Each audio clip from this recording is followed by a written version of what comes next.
In February this year, Sisters Zohre and Azar Kabiri from the town of Shehriyar in Tehran province were charged with adultery. They will be sentenced to death by stoning.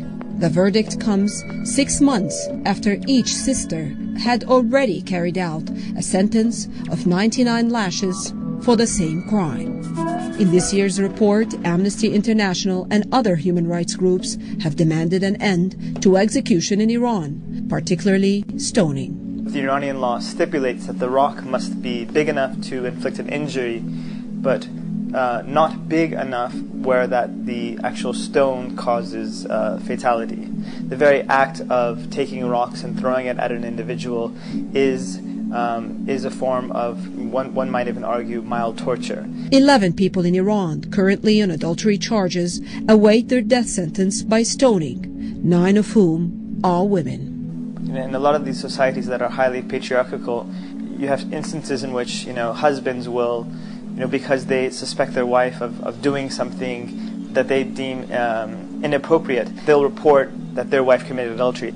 In a society where women already don't have many rights, and when you have, husbands or men making these allegations, women have very little recourse to sort of respond to those allegations. Zohre's husband accused both sisters of having illegal relationships with men in February of 2007. The judge saw a video of them in the company of a man, but there was no evidence of any sexual act. Without the presence of a defense attorney, each sister was interrogated and sentenced to 99 lashes. 6 months later, after they had carried out that sentence, additional accusations by the husband put them on a second trial on adultery charges for married women.